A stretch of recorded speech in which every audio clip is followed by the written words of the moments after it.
So today we start with chapter 7, overview of 7. And chapter 7 in the Gita is where Ishwar is introduced. The concept of Ishwar and the Tat Pada is called, that.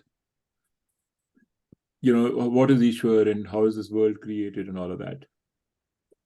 So what I thought we'll do today is we'll just step right back to the basics. And then we'll see what does Ishwar really mean in Vedanta. And then after that, what is written in Gita will become easier to understand and more clear.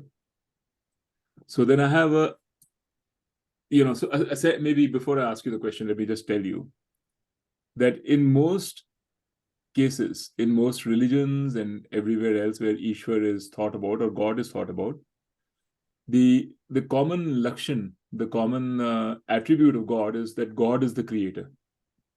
God is that who creates this world and who sustains this world, all powerful, almighty, right? You'll see everywhere, whether it's Christianity or Allah or Bhagwan, Vishnu, or us, Brahma, that is the God. God is the one who creates. So if we start with that and say, okay, God is the one who creates, then what can we, just using common sense, what can we tell about what this God must be? Right? So what do you think if God is the one who creates and there is no creation without God, then what would God be? So there are two ways in which people have sort of addressed this question. One is a scientific way of what is creation, what is the fundamental of creation.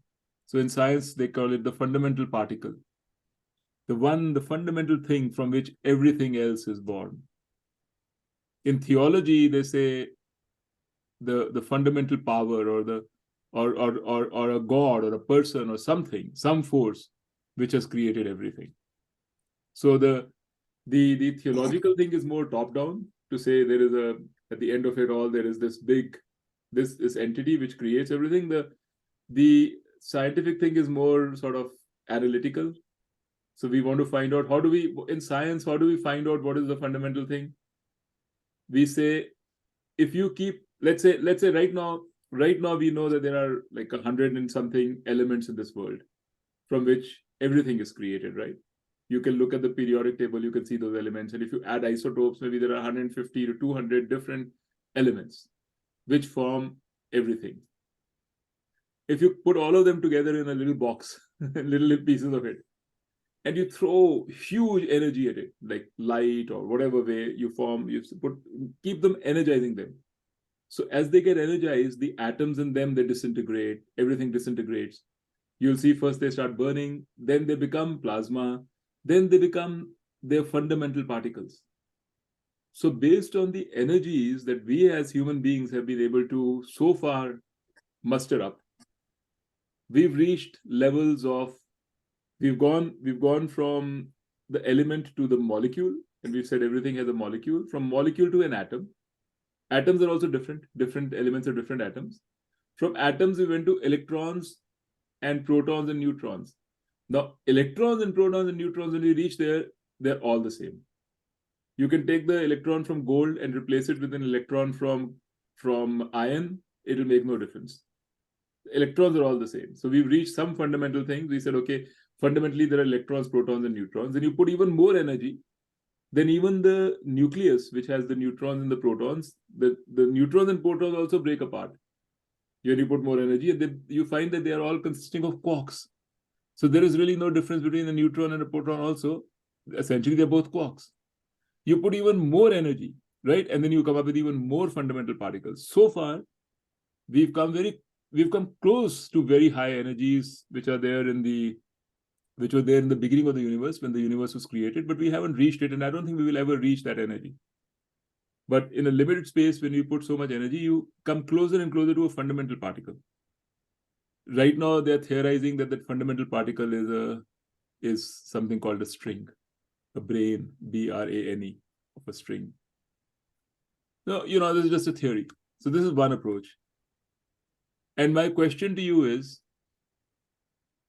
What is it possible to reach something fundamental through this approach? What is the problem with this approach?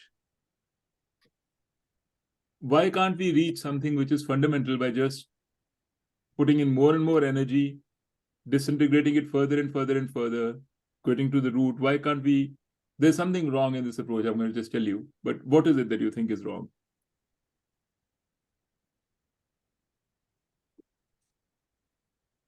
Any venturing, any guesses? In this approach, we can we can reach till the physical part of it. Yeah. Beyond physicality, we cannot go from this approach. Yeah. Even physical part, actually, it is an infinite process, because whatever it is that you come up with, which is fundamental, right? There are two things which will happen. One, it has to be made of something. There has to be some material, some force, some matter, subtle or gross. Something has to be there. That particular thing which is there can be further decomposed because it's a form. So there is no end to this. The second problem is, this is assuming that there is this thing called electron which occurs in space. Then there is a proton which occurs in space. A quark occurs in space. All these things are in space. We are assuming that the space and time is a given entity. That there is something called space and time which has no origin. Within space, there are objects, and we are trying to find out what is the fundamental object within those objects. But if everything is created, the question is, where did the space and time also come from, in which these objects exist, right? That is the problem which is faced with, and science also knows it. Science also says we are never going to reach. They say our job is not to come up with the answer to what is God, that we leave to the theologians. Our job is to go as deep as we can to find out as much as we can about the fundamental particles. If we can come to that one particle which unites, which is true, which is the basis of everything, that will be great. So they are not interested in, if you ask them philosophical questions, scientists are not interested. They say, we are not philosophers. Our job is not to come up with, our job is to come up with knowledge which can be applied in real life to help solve issues. Or even if it can't be applied right now, our job is to come up with knowledge to go further and further. Just keep pushing the boundary of knowledge further. So this is one problem. Then you look at the issue of, how God is defined by religions, even Indian religions, right? There we say that there is a Bhagwan who created the world. And if you tell this to a kid, the kid will say, okay, where is God when he created the world? Like, was the God in the world when he created the world? Was the God outside the world when he created the world? Then, people will answer, no, God is in heaven. From heaven, he sat and created the world. And then the question is, then who created heaven? Right? So you can never get to an answer by thinking of God as an external entity, different and separate from the world, who's creating the world. Another question could be, where did God get the material to create the earth, to create the world? Because everything has a material cause and an intelligent cause. So where did the material come from? Who created that material by which God used to create the world? Right? So there are many such questions. Another could be, who created God? If God created the world, right?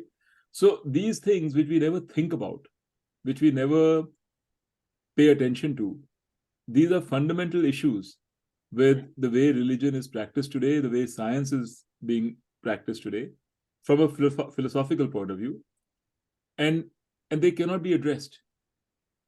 And we don't think about it. We say, that question we are not interested. We just want to know that there is a God. हमारे लिए ये इच्छा है कि there is a God, and the God is a benevolent God. He will take care of me. As long as that is there, I'm fine. I don't want to know anything more, right? But that is not the approach of a Vedantin. A Vedantin wants to know. Vedantin wants to know the truth. So now, if the God can't be in space and time, because we want to know who created space and time, and if the God cannot be another form, different from the world, who has created this world, then what is God? And this is the first question which Vedant took on and then defined and said, there is no option but for the God to be indivisible from this world. God is this world. So that was the first thing. Everything that we see around us is God. God is not separate. So the example they give in Vedant is the example of, say, for example, a spider. So spider creates a web. Where does that fiber come from when the web is created? That fiber is part of the spider's body. So the spider excretes the fiber. With the fiber, he creates the web. So you say the fiber, the way to put it is that the spider is the material cause of the web because it provides the material, and the intelligent cause of the web because it knows how to create the web. It does the planning. कहाँ पे यहाँ पे लगाना है ऐसे ये I'll go like this first, then I'll go like this, and then I'll go in ever widening circles or whatever. That is how spiders are. That is how a web is created. And when it's time to go somewhere else to create the web, the spider starts eating back his own web, and it consumes the same material back in, eats it up, goes somewhere else, regurgitates it again elsewhere, and starts creating the web. So God is sort of like not exactly like that, because a spider and the web are still separate. But God is, in Vedanta, God is nothing but the world. The world is God. But I think the other question, Abhidak, is this clear so far? Yeah. So isn't this this clear thing? Isn't this as clear as saying, well, you know what, God was a typo. There's nothing like God. I mean, you know, it just doesn't exist. In other words, what you're calling, it's clear now. How is that different from, well, you know what, that was a dream, that was a hallucination? So I think they're the same thing. If you really think about it, you can say God is a typo, because what you're saying is that you're thinking about God as an entity. And we got into this mess of all these unanswerable questions: who created God and what material and this that. But you know, if you say, you know what, God is world, which is as good as saying, well, you know what, that was a dead end. Yeah, you can say that. The idea of God was a dead end. I think what you're saying is, and which I would agree with you, is if you think about God as an entity, God is a form, God is something, a thing, separate from me, like me, different from me, whatever, but a thing, then yes, that is a dead end. That's what exactly Vedanta is saying.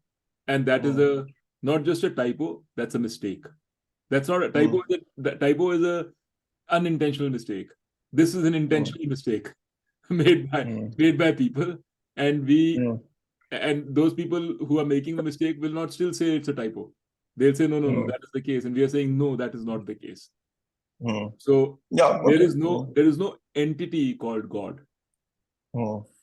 But this world exists, right? You exist. So that's what I thought till I started doing Vedanta with you. Well, I don't think if Vedanta would never say that you don't exist. No, I don't know what you is. That's the point. Yeah. Anyway, you're in the process of finding out. But, But I think so.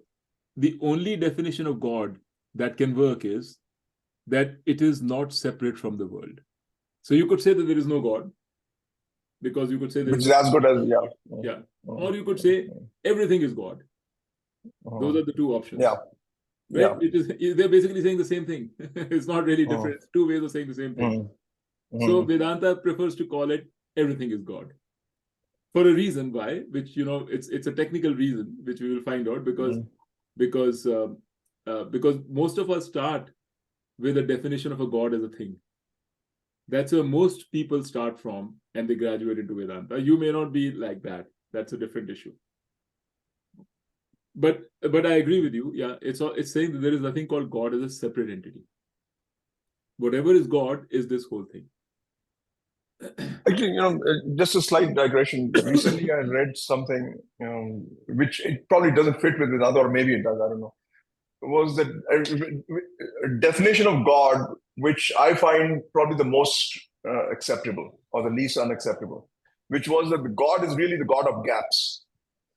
What that means is the things that we cannot explain, the gaps that we have in our ability to explain or rationalize or prove or show, whatever is that, either because of our own inability or because of our own laziness, we say, Bhagwan ki deen hai. I know. I mean, this is all, like even Newton said some things like why the gravity occurs, that is due to God.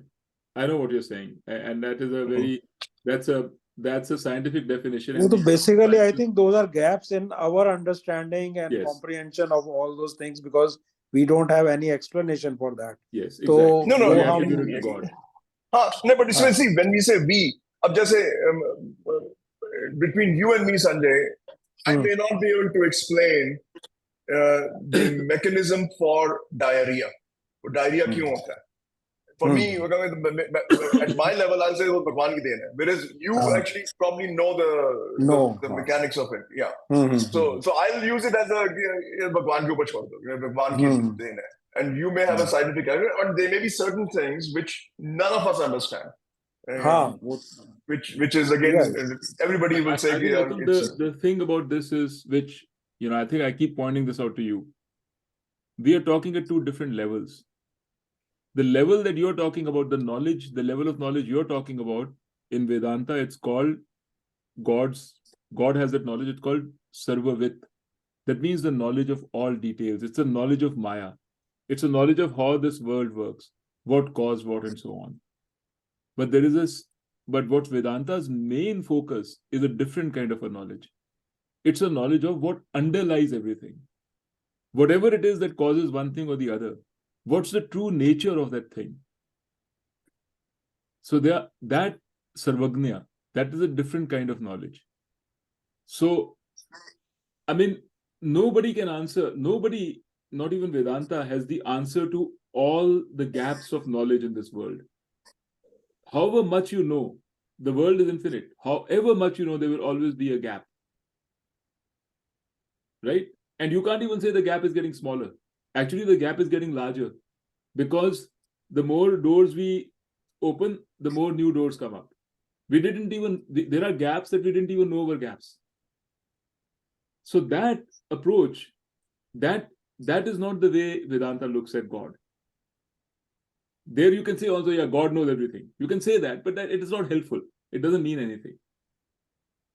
The way that Vedanta looks at God is, what is it that underlies all that we know and all that we don't know? What is all that made of? What is it that underlies me?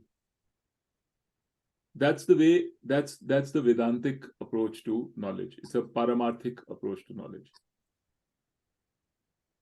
So when I say, for example, there is space and time. Within space and time, there's a lot going on. We don't know all the stuff that's going on in space and time. But the question is, where did the space and time come from in the first place, within which everything is going on?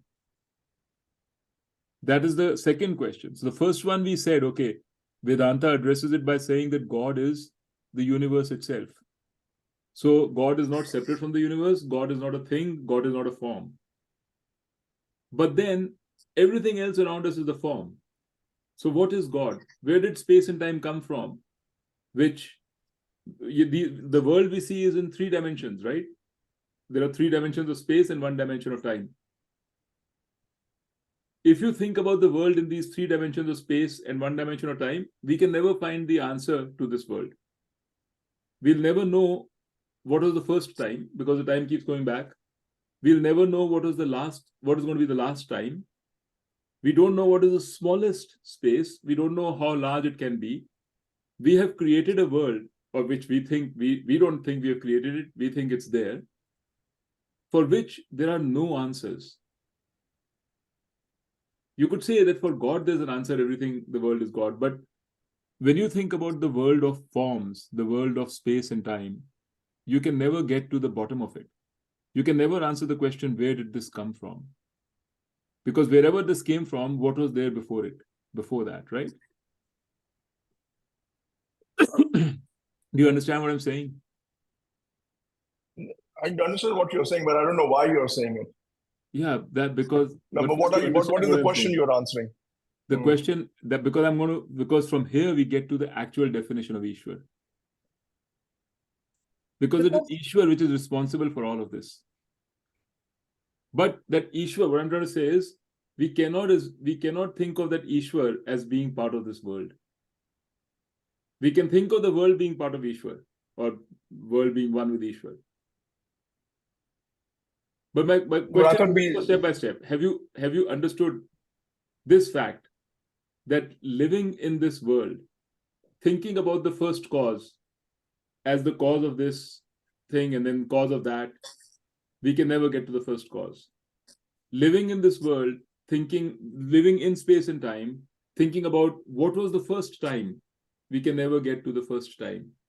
Because there will always be a time before the first time. You can always ask a question, what happened before that? Or we can never get to the last time, because we can never say the world will just go away. Where will it go away? Time will disappear. What will happen after that? I mean, there's a point of view which says that, I mean, which is somewhat aligned to you, but I think it concludes differently, is that even the so-called whatever time is, that even time was created at the so-called Big Bang. So in other words, when the whole thing. But what does that even mean? That time was created Big Bang. If you're thinking about a Big Bang as an event in time, then you can't say that time was created Big Bang. It's an event in time. This is like a cop-out view of but that's what I'm saying. I mean, if I know that nothing existed before Big Bang, and Big Bang created space and time, Big Bang where did created it come time. from? Yes. So I mean, the reason why I'm asking these questions to you and pointing these out to you is because for you to understand that if we consider this to be the fact that there is space, there is time, we are objects in time and space with a form, then there are questions which are unanswerable. Questions like the ones which I just raised. Where did this world come from? Where did the first time come from? Where did the last time come from? Just trying to tell you that. We never ask this question because we take for granted that this is what the world is. It's in 3 dimensions and there's a time. We take that for granted. And we are engaged in activities in this world following our desires. We have desires, we want to fulfill our desires. We feel by fulfilling our desires, we get happiness. So this chakra of the world we are engaged in. Because we are engaged in this sansaric chakra, we have no time to ask the question of where time came from. We have no interest, no time, no inclination. We think these questions are stupid. What's the point? Nobody knows the answers to these questions. Let's focus on today. How can I help more patients?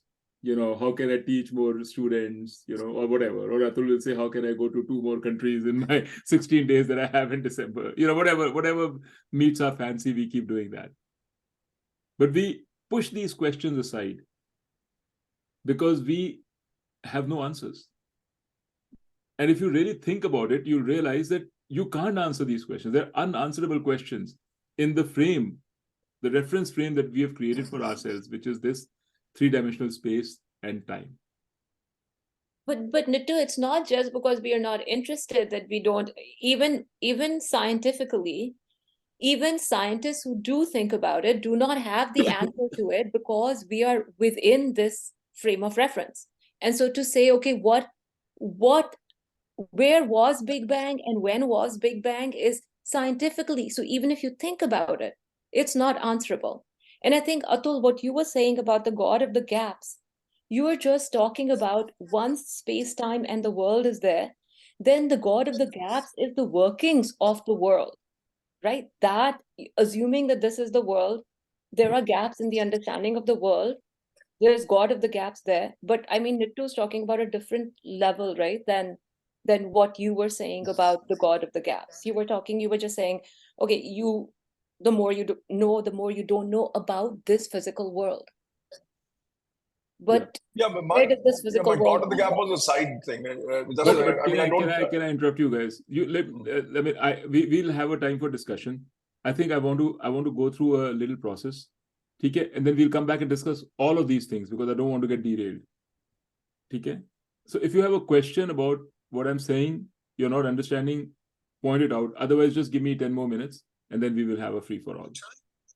Okay, because I'm trying to take us somewhere. Okay, so this is the first thing, which is if we make our framework and say that this framework is correct, that there is time and there is space, and we are trying to figure out within space, we reach unanswerable questions. Now I'm going to address this from a second perspective, which is our own personal experience. And I want us to think about now. We say we are living in the now, right? Past has just happened. Future is going to come. And we are living in the now. Can you tell me how we can nail that now? How big is this now? How many units is this now equal to 10 nanoseconds? Or less or more? What's your sense? How big is the now?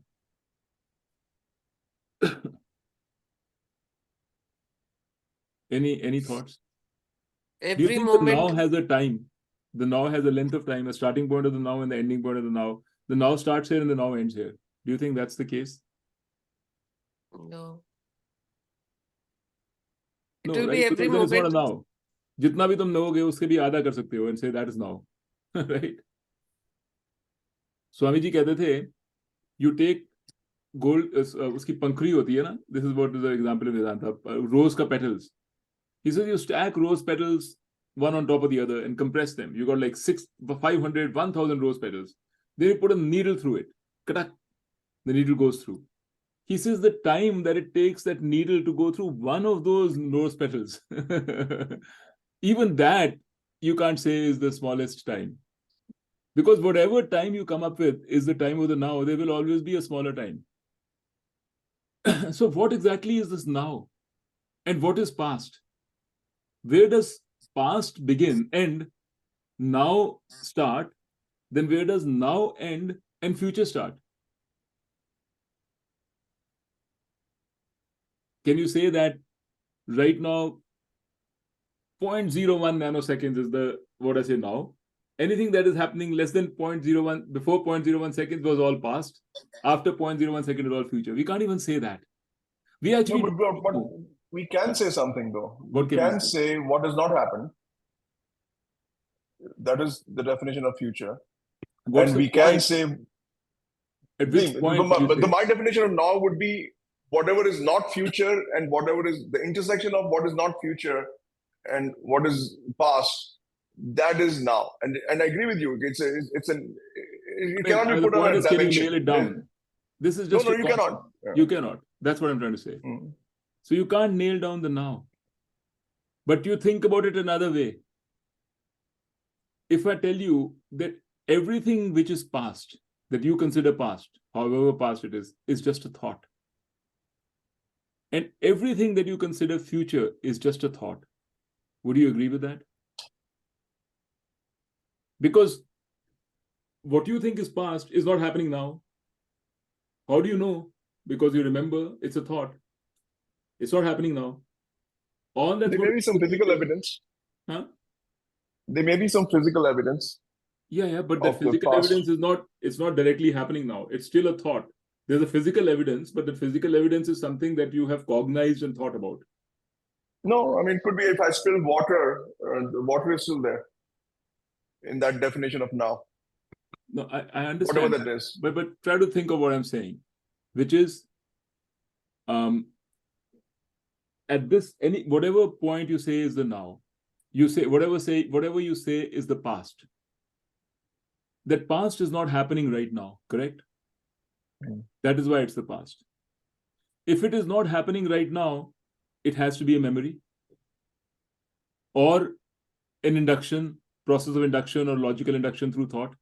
You'll see some evidence. From that, you will conclude that there was water there or whatever.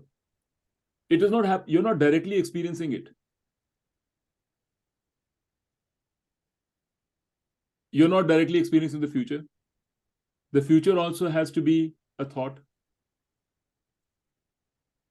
You can say the past, okay, I experienced it in the past, but you experienced it. You're not experiencing it right now. That experience is nothing but a memory. I can change your memories and I'll change your past. If I change your memories, you will literally believe that what happened in the past is different from what actually happened because I changed your memories. There is no way for you to know whether, once I change your memories, there's no way for you to know whether that actually happened or didn't happen. It's just a thought. Where I'm getting to with this, and you need to think about this, because this is not imaginary stuff that I'm talking about. This is our life. This is actually how we live. This is really what is happening. You know, we are living in the now without knowing what now means. In reality, all we experience is now, and now is timeless. There is no time. We don't actually experience time. We only experience the present. Time is just a thought. It's a concept that we've created in our mind. Now, it is a very useful and a wonderful concept, and it ties in a lot of different things. And you know, it makes sense. It explains a lot. But we never experience time. We only experience now. So time is a concept. Future, past, all concepts. So, okay, there's a reason why I've introduced this. Now let me go back to what I was saying earlier. If you think about the reality of the world being in these 3 dimensions of space and 1 dimension of time, what I just said, that time is a concept you only experience now, is impossible. Because you will have to answer, if you're in the dimension of time, where exactly in time were you when you experienced it now?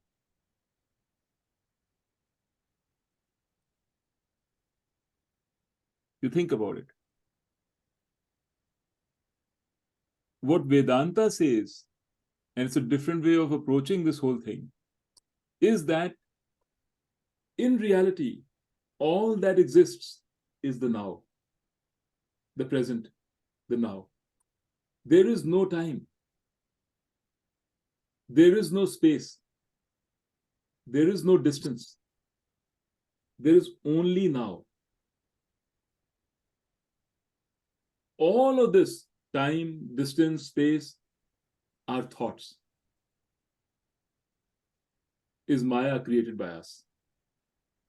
This is the essence of Advaita Vedanta. And how do you know it is true? Because what Vedanta teaches you is to do this discrimination that I just went through with you. Is to actually be able to see that in reality, all I'm experiencing is the now. There is no direct experience of time and space. Space means over there. I'm not experiencing the there. I'm only experiencing the here. Time means future, past. I'm not experiencing either. I'm only experiencing the now. It's the here and now. And here and now doesn't require space and time. So this is Vedanta's fundamental point. And this thing that we call here and now, which is timeless, which doesn't have space, that if you don't have anything in space, if you don't have space, that means you have no limits. Space means limits. The moment you think about space, you'll say, okay, in space, this is not this, or here is not here. They are two different. You cause a limit, you create a limit. In time, this time is not that time. You created a limit, you divided it. Timelessness and spacelessness has no limit. And this timelessness and spacelessness, which is what you are also, is Brahman. That is the definition of Brahman in Vedanta. There is nothing, it's not a thing, because the moment you say it's a thing, it'll either be in space or time. It's just what is. And that, to give it a name, we gave the name Brahman. Another name you can give is me. You can give it a name. You have to give it a name. Another name you can give is Ishwar. And that Ishwar name has a little bit more ramification, which is we will go to next. Once you tell me that you are with me so far, that you followed what I've been saying so far. You may or may not believe it. You may take time to fully absorb it. But have you understood what I'm saying? So Nittu, when you say space and time are thoughts, Yes. you said thoughts. So you Thought mean is the a mind? generic term for vritti. It's a Yeah, vritti. but you Thought means mean that the perception, thought, but feeling, emotion. my question is, when you say thoughts, you're saying thoughts in the mind. So you're saying a thing that exists. Like you were saying, when you say they are thoughts, you are saying thoughts in a person, like Yeah. in So this mind body yes. person. Yes, exactly. The thoughts in a mind. Mind also is a thought. So all of that is a thought. We have a thought that there is a mind. In the mind, there's a thought, right? So let's not get into that right now, because that is a more complicated sort of unraveling which we will have to do. But you're right. And the thought, and when we say Brahman and Maya, the two are, Brahman is clothed in Maya. This whole series of thoughts is called Maya. We can call it through different means. We sometimes call it thoughts. Sometimes we call it knowledge. That is also Maya. Sometimes we just plain call it Maya. Sometimes we call it projections. Whatever you want to call it, it doesn't matter. Because every time we call something, we'll get a particular image in our head. So call it whatever. But all there is Brahman, and there is this Maya. But the peculiar thing about this Maya is that it is not in the same level of reality as the Brahman. So I don't want to go there right now, okay? Because like I said, I want to go there in stages. First, let's understand what I'm just saying. That, do you understand that when you are living, any time when you're living, if you have to think about yourself, if you have to think about here and now, you have to think about here and now. And your experience is not in time, it's in the now. Your experience is, you can't really put a time to it, you can't put a space to it, it's in the here and now. This is something that you have to grasp very completely for you to understand what Brahman really means.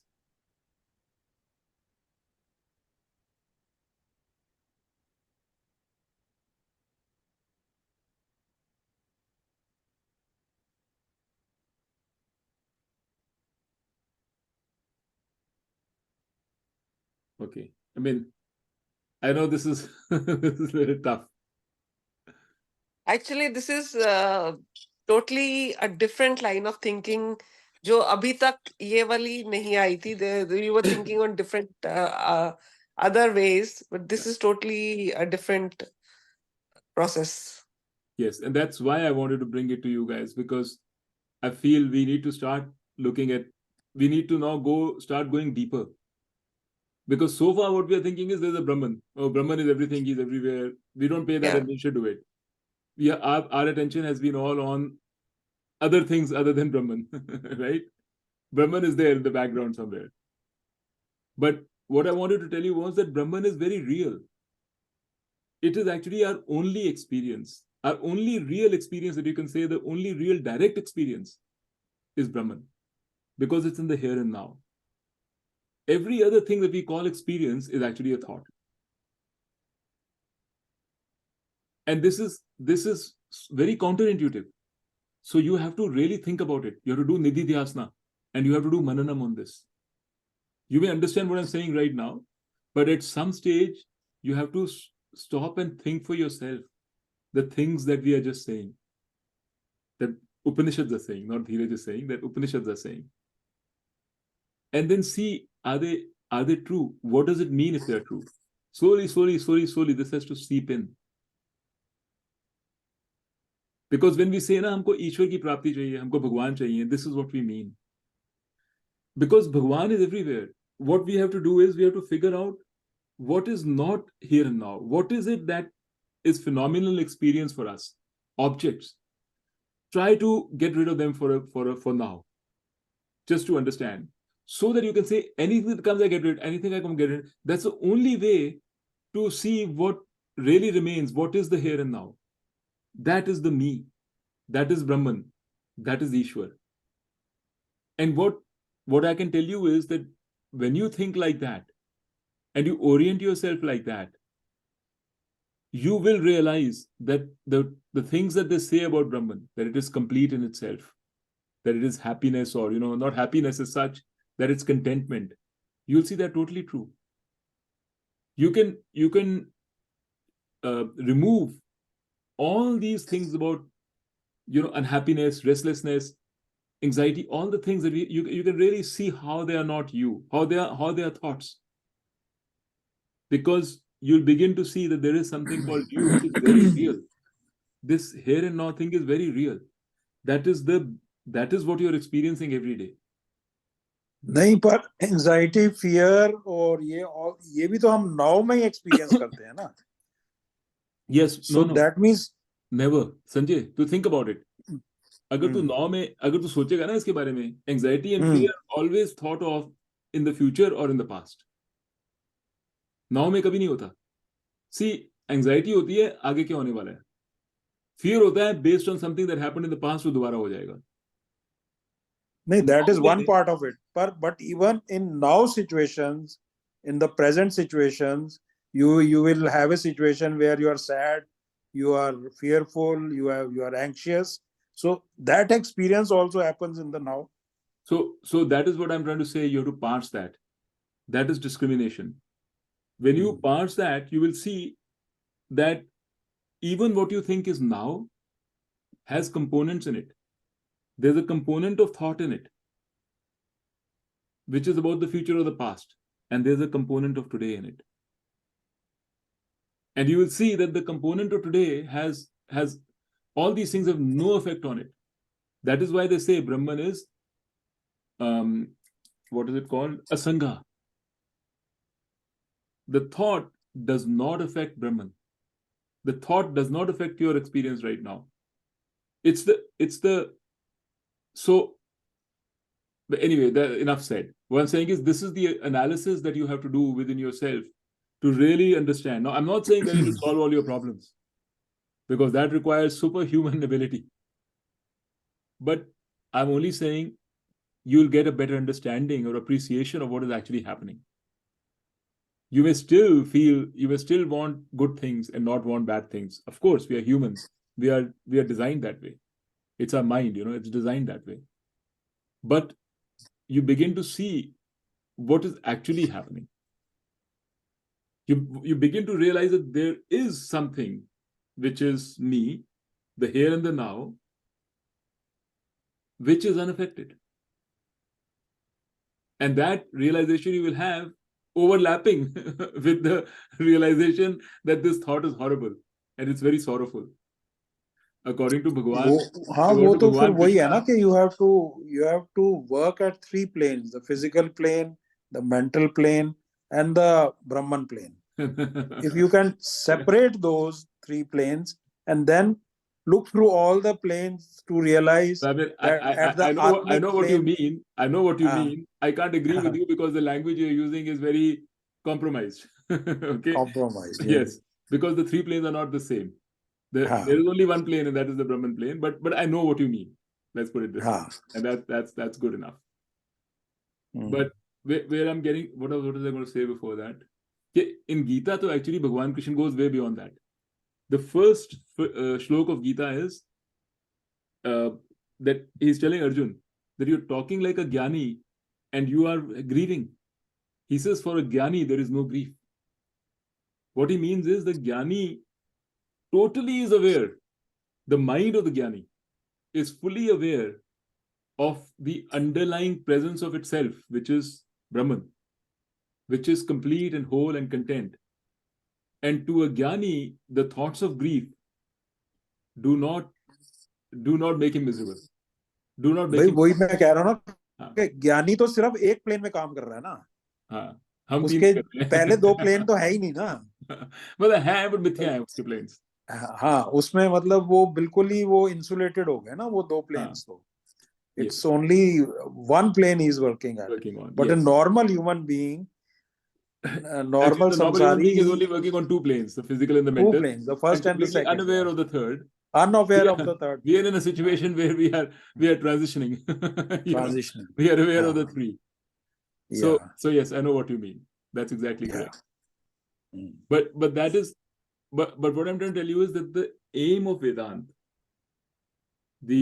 what it's after, what it's trying to do is to acquaint your mind with this reality of the here and now, which is timeless and limitless, so that it knows its own existence, its own reality is completely limitless and timeless, is completely full and complete, and therefore doesn't suffer.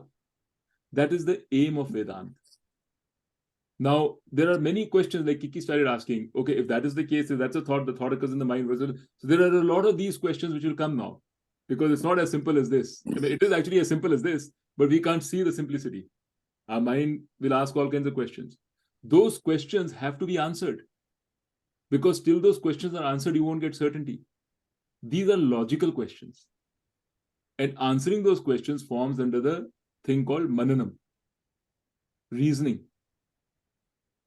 It's not that you're trying to reason to say how this is wrong, what Vedanta is saying. That is not the thing. You know Vedanta is saying is right. You have Shraddha.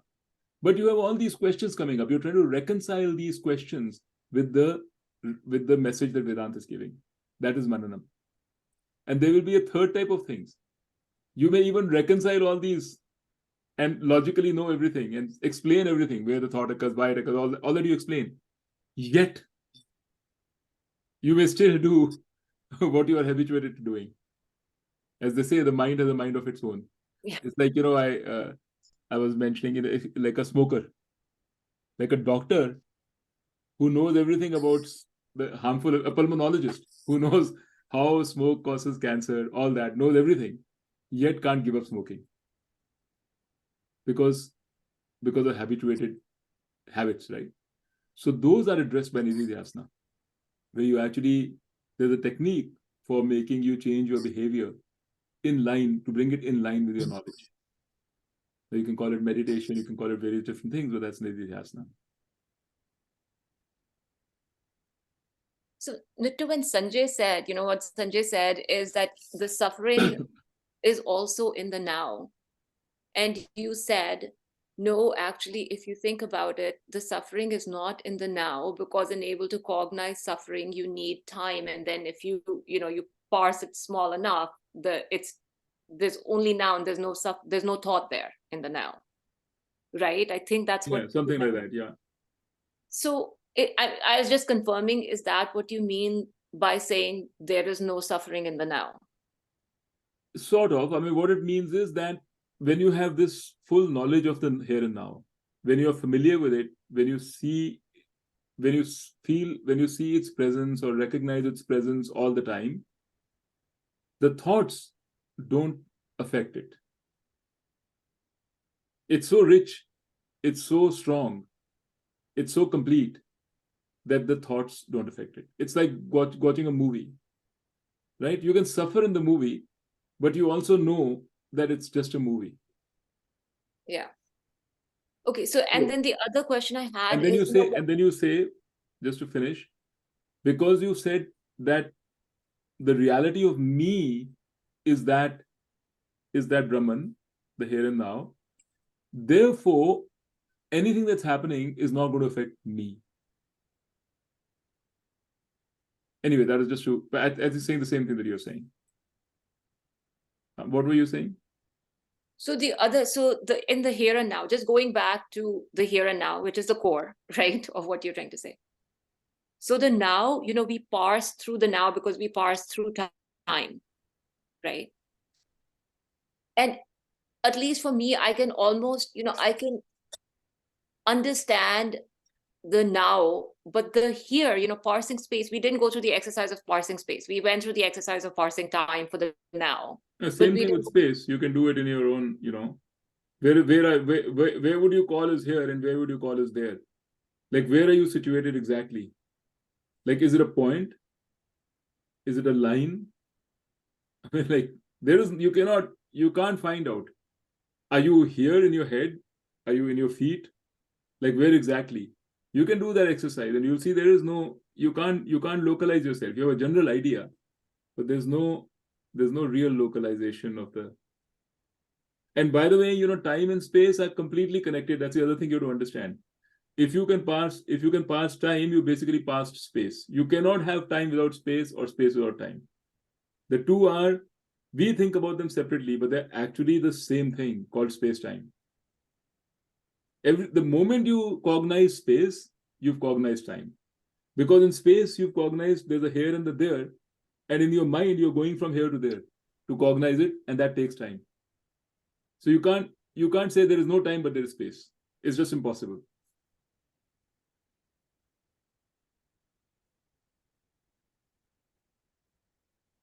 So space and time, it's called in Sanskrit, they call it Kala, Desha Kala.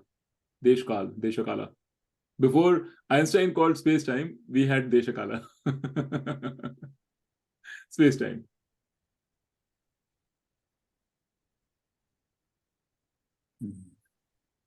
So that's now let me get to Ishwar. Now you'll see why I told you guys to keep your questions for the time being. Let me finish because take you through the process. So what is Ishwar? So Ishwar is this here and now. This Brahman, along the here and now Brahman, along with the knowledge. That's Ishwar. That's the core of it. That's what causes the world. And the way we think about it is this core, the here and now, along with the knowledge, when this knowledge unfolds, which means there's something called unfolding. Don't ask me right now what that process is. When that knowledge unfolds, it becomes this world. And therefore, you could say the Ishwar is this world. But this world is nothing but the unfolded knowledge. And this world can very well collapse, fold back again, and into that here and now. And that's Ishwar. So when the Ishwar is in this folded up state and you're thinking about him only as Brahman, that's called the para prakriti of Ishwar. हमने last time करा था para prakriti, the higher prakriti of Ishwar. And when the Ishwar is in this expanded state and you're seeing all these trees and animals and plants and everything else, we call it the apara prakriti of Ishwar, the manifest state of Ishwar. But it's all the same thing. It's just because and the mechanism for you to think about it is think about a thought. Let's say I'll say, Sanjay, think about America, sitting there, think about New York. The moment you think about New York, you will visualize a New York. You will visualize Times Square. A Times Square, right? Right? Skyscraper. Now where is the Times Square? Is the Times Square you visualize in space? If you visualize it, what have you done? You've created space first without realizing it. You created space in your mind. There is no real space. You created it. In that space, you created a Times Square. You may even have created some Americans, Gore Chitte. Okay? You may have even created some terrorist blowing up something. Whatever is your conception of America. But in your mind, the moment you say thought, you have no option but to manifest that thought. And manifesting that thought means you've created a space and time, and you've created whatever you're thinking about in that space and time. Because that's the only way our mind works. Our mind only works by creating a space-time because our mind is limited. It has to limit. It has to control little by little because it can't think of everything all at once. So the way to limit things and not having to think of everything all at once is by creating space and time. Because when you create time, then you have the opportunity to think step by step, slowly. And you created space because, when you're, again, the same thing. You've limited distance-wise and you limited time-wise. That's why you create space and time. Now you can manifest. Now you can think. Step by step. You can think Atul is going to Brazil. So you can think, okay, you can't think of everything. Atul is checked in, boarded the plane, got into the flight, gone to New York, Brazil, gone through customs. You can't think of all this all in one go. You'll have to think of it in one step by step by step by step. You created time. And you'll have to think about Brazil somewhere separate from where you are. You create space. So this is just a little illustration of how you have the ability to create space and time. You as Sanjay have the ability to do that. May not be the perfect space and time because, you know, it may not have all the details in there. But for your purpose, you've done it. Vedanta says Ishwar has that ability multiple fold. It can create this world. And this world is nothing but manifested knowledge of Ishwar. What is Ishwar? Ishwar is nothing but you, which is timeless, spaceless, that entity. It's you only. Ishwar is you only. You only have created this world and called yourself Ishwar. You only have created the Sanjay in this world and called yourself Sanjay. You have also created Dheeraj in that world and called yourself Dheeraj. And called me Dheeraj. It's the difference. What you need to understand is it is not the you. When I say you only, it's not the Sanjay who has created it. When you think about yourself as Sanjay, then all you can do is create your thoughts and imaginations. When you think about yourself as Ishwar, understand your truth as Ishwar, then you create the world. To say that Sanjay created the world is wrong, because Sanjay is the Ishwar who first created Sanjay. Sanjay is also the Ishwar who first created Dheeraj. And that Ishwar is the same as Dheeraj, which is the Ishwar. You know, it's like a little complicated. But what I'm trying to tell you is that depending upon what you say you are, you create your limits.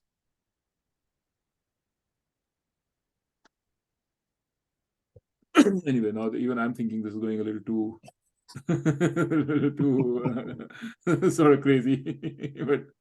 but you know, you'll have to go there, guys. At some stage you'll have to go there. You'll have to think about all this. This is going to come into your head if you go down this path. You'll have to sort it out for yourself, either along with the help of a guru or some book or something. You'll have to sort it out, because in the end, it all has to make sense. This life, this world has to make sense. Everything that's happening in this world has to make sense in the framework that we are now adopting. This is a different framework, because in this framework, the question of what happens after the last time and what happens before the first time does not arise.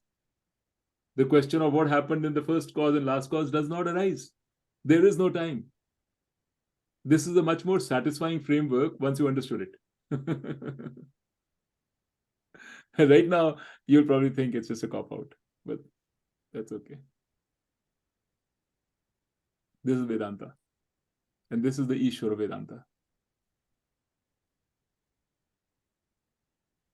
This is the heart of Vedanta, you know, really. And now Vedanta also has this Vyavaharik plane where, you know, you talk about how to behave and do Nididhyasana and do this and do that. That's to tell a person who thinks about himself as an individual. How do you live your life? Because you, at this point in time, you only think about yourself as an individual. All of them fall away once you realize that you're not an individual. Then all these things fall away.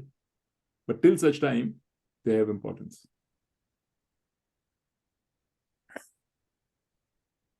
Okay, I think it's time. I took longer than I thought it would. But we can now, if there are any questions, we can talk about them now.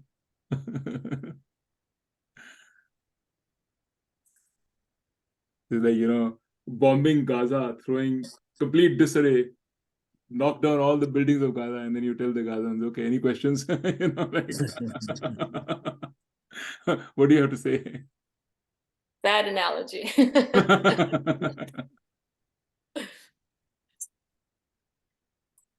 Actually, I said it already. It's totally a new way of thinking or Yes. philosophizing it. Yeah. So it will need some time to Absolutely. register and understand and It'll take a lot of time. used to it. Yes. Yeah. and to think through the implications of it for yourself and all that. I mean, that is why I say Vedanta is so creative. It's so unlike everything else that we know of, unlike every other philosophy. It's just amazing how anybody could even think about this and seriously think about it and make it into a discipline is just amazing to me. So Nitya, out of Brahman, which is beyond time and space, space-time comes not beyond time, yeah, which is timeless and limitless. Timeless and limitless. Yeah. You know, Maya works to create space and time. But so then the addition of Maya to Brahman doesn't, so Maya itself is on the same level as Brahman or space-time, because then doesn't Maya is a different level of reality. Property of that's Brahman. why Vedanta कहता है ना कि the Maya is the paramarthika, a different level of reality than Brahman. Maya is Vyavharika, Brahman is Paramarthika. It's like a dream. See, you can't, you have to think about it as if you're dreaming. Is your dream at the same level of reality as you? You're lying down on a cot dreaming. There's a certain reality there, right? Now you're dreaming in your head. In your head, you're thinking of all those different things. Is the reality of those things you're thinking in the head the same level as the reality of you lying on the bed? Isn't there more permanence, more solidity to your waking state, which is you're lying in the bed, than your dream state? The dream state is ephemeral, it'll go away. But your waking state, relatively speaking, is not that ephemeral. Dream is an imagination. आज आई, कल सुबह खत्म हो गई, and you say, वो तो सिर्फ dream थी, it doesn't mean anything. What is happening is जो real life में हो रहा है, waking में. That same thing is happening when you think about yourself, as when you realize Brahman. Because this waking state is just ephemeral, it will go away. आज जिए कल मरे, ये हुआ वो हुआ. It's coming and going. Yeah, What yeah. is solid is Brahman. But I'm saying if Brahman is timeless and space and limitless, then the fact that Brahman has a property of Maya that creates space-time, doesn't the fact that it has a Okay, property at all? I know what you're saying, but you got to think through this yourself. You really should. You should try to figure out an answer. A question is coming to your mind, and you're voicing that question. Yeah. So I'm saying, when the question has come to your mind, try to figure out the answer in your own mind also. And if you can't figure out, then you take help. But the reason I'm saying this is because we have to get into the habit of trying to do this, because otherwise we will only be asking questions and we will never understand. That's what I'm trying to say. I'm not being mean. No, I don't think you are. Nor am I taking liberties with you because you're my sister. I'm just saying that I think we should this mananam we should learn to do ourselves. And then if we get, try to figure out for yourself try the analogy apply in your dream, right? How is it that in a dream you can have this, you can dream about America, you can dream about huge distances, and you're going to America in a plane and huge distances, huge time spans, whereas you're actually just here. So how does that happen? Is it the same reality, different reality, all of that? And then see how does it apply here. That's what I'm trying to say. At least this is how I did it. I didn't have the luxury of asking a lot of questions, and it helped me, I think.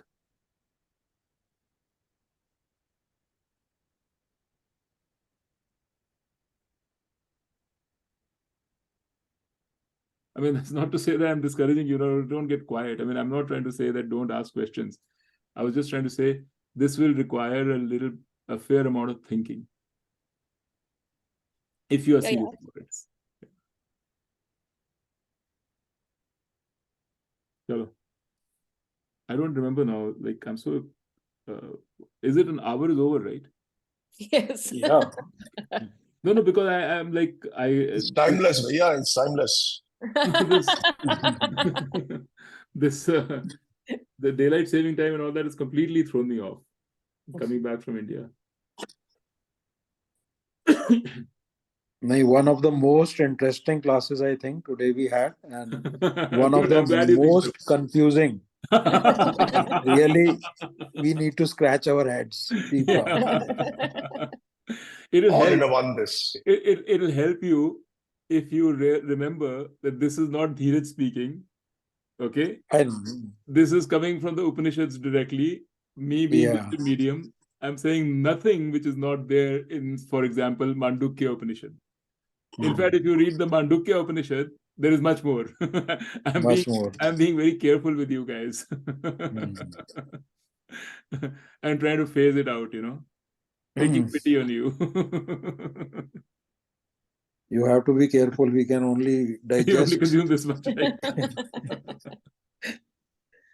But yes, it is confusing, it is interesting, and it is the start of the journey of self-discovery. This here is the start of the journey of self-discovery. Yeah, if you realize what is this self is the one which is now, for which time is a thought, for which every experience is a thought, the here and now, for which any attempt at conceptualizing what it is just a thought. Any attempt, regardless of what it could be. You can think of consciousness, ये वो ये कुछ भी समझ लो. इसमें ये तो चलो ठीक है, समझ आ गया कि here, now and past, present. But how does Brahman fit into it? Like, No, this now, what you call the now, which you're experiencing just now, that one thing, here and now, that is Brahman. It's called Brahman. You can call it now, you can call it Brahman. ये अभी digest नहीं हो रहा. यही है ब्रह्मन. जो now है ना, यही ब्रह्मन है. Here and now is just Brahman. कोई ब्रह्मन कोई और खास चीज नहीं है. Because ये नाउ ही है जिससे हमने फ्यूचर एंड पास्ट बनाया है. जिधर से मैनिफेस्ट होके, ये नाउ से मैनिफेस्ट होके टाइम निकला है. ये नाउ ये नहीं है कि नाउ अभी टाइम में ट्रैवल कर रहा है. कल ये नाउ इधर था, आज नाउ धीरे धीरे चल के यहाँ तक पहुंच गया है. Tomorrow that now will go future in the. How is it Brahman? How is it Brahman? How is it Brahman? What do you think is Brahman? What is Brahman? नहीं, एक चीज क्लियर करो. नाउ थॉट है कि now experience है? Now experience. ये experiencer है. No, you can't call it anything. You can't call it an experiencer, an experience, a thought, nothing. It's just now. The moment you say it is experiencing, that means there is something else which the now has to experience. No. इसको हम gap knowledge कह सकते हैं. The moment you bring in experience, you bring in time. Remember, you can't experience anything without time. The only thing you can experience without time is yourself. Is now. इसको हम gap knowledge कह सकते हैं. What exactly is Ishwar? Now, that's Ishwar. Just now. I'm telling you, the now is Ishwar. अभी तो ये सोचना शुरू हुए थे कि हमें कुछ समझ आना शुरू हो गया. आज तो सब पलट दिया. No, see, that's what I'm trying to say. The best way to access Brahman, that's what they always say, right? Why do they say that the only way to access Brahman is through yourself? Because only through ourselves, what does accessing myself means? You do neti neti. I'm not this, I'm not this, I'm not this, I'm not this. What is remaining? Now. That's what remains. I'm calling it now because that's how we talked about it. You can call it anything you want. But this moment, this now, this present, which cannot be located in time, which cannot be located in space. That means it is without time, without space. This now. That's what remains. That is the me. That is Brahman. The thing is that everything else rests on this Brahman. Brahman is the adhisthana of everything else. Everything rests on the now. All the thoughts which create the time, space, the world, everything rests in the now. Because the experience is happening only in the now. That is why they say Adhar, Vishwadhar, Vishwadharan. वो कहते हैं ना विष्णु को, विश्वधारण गगन सदृशम मेघ वर्णन शुभांगम. विश्वधारण, विश्व का आधार, thoughts का आधार is the now, is Brahman, is Ishwar.